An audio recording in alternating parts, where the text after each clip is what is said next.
সবাইকে, কেমন আছো তোমরা সবাই? আশা করি ভালো আছো, সুস্থ আছো। আবারও নতুন একটা ব্লগ নিয়ে হাজির হলাম তোমাদের মাঝে। যে যেখান থেকেই আমার ভিডিওটি দেখছো, সবাইকে জানাই আমার আন্তরিক শুভেচ্ছা এবং ভালোবাসা। আজকে এই রুমটাকে ডিপ ক্লিন করেছি, মানে অনেক সময় লেগে গেছে এই রুম পরিষ্কার করতে।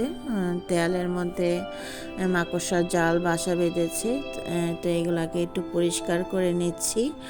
তো পুরা ঘরই দেখা যায় ধুলাবালি পরে একদম নোংরা হয়ে গেছে। মাসে একবার আমাকে ডিপ ক্লিন করতেই হয়, তা না হলে অনেক ময়লা হয়ে যায়।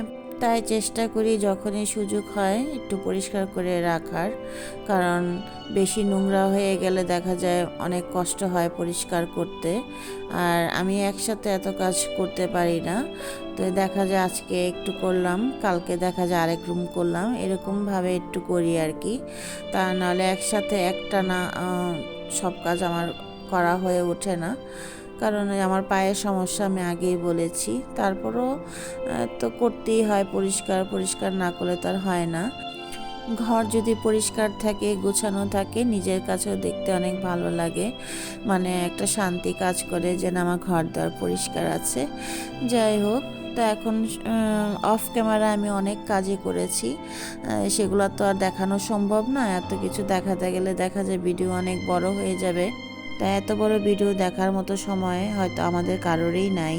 তাই চেষ্টা করি সব সময় ছোট ছোট ভিডিও দেওয়ার জন্য।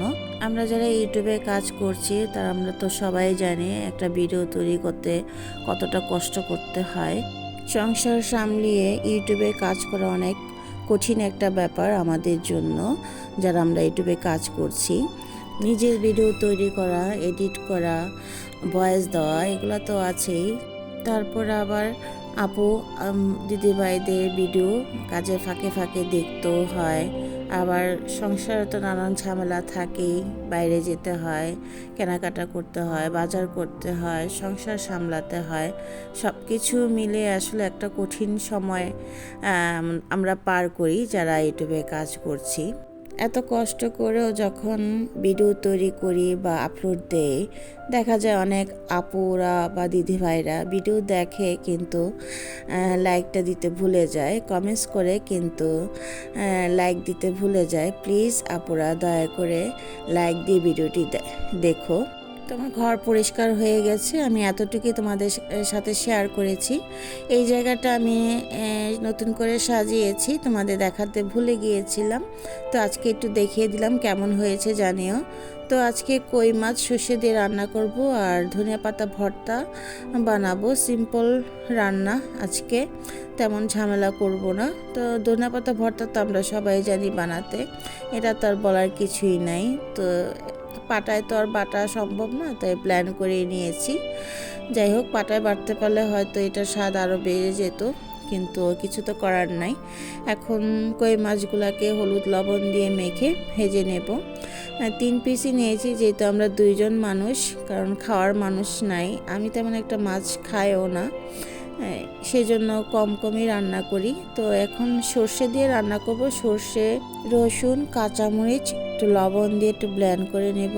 এই তো আমার হয়ে গেছে। একটু পেঁয়াজও দিয়েছিলাম, দেখাতে ভুলে গিয়েছি। এখন মাছগুলাকে একটু ভেজে নেব।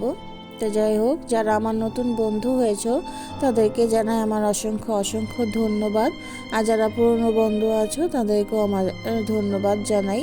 এইভাবেই সবসময় আমার পাশে থেকো, আমিও তোমাদের পাশে আছি, সবসময় থাকবো।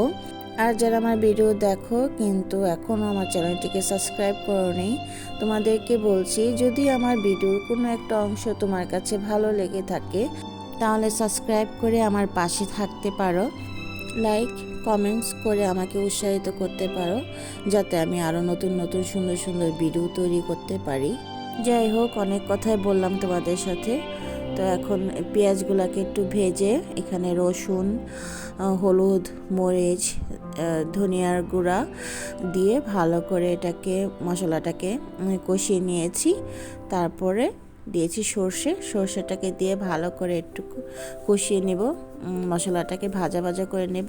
তারপরে দিয়ে দেব কই মাছ, দিয়ে কই মাছ দিয়ে ভালো করে একটু নেড়ে চেড়ে মিশিয়ে এখানে দিয়ে দেব জল দিয়ে 5 মিনিটের মতো রান্না করে নেব। বেশি রান্না করব না, তাহলে সর্ষেটা তিতে হয়ে যাবে। তো এই কই সর্ষে তো আমরা সবাই রান্না করতে পারি। তো এই তো আমার হয়ে গেছে কই সর্ষে, এখন নামিয়ে নেব। এ হচ্ছে আমার আজকে রান্না বান্না। তো আজ এই পর্যন্তই, আবারও দেখা হবে নতুন কোনো ভিডিওতে। সবাই ভালো থাকো, সুস্থ থাকো এবং নিরাপদে থাকো।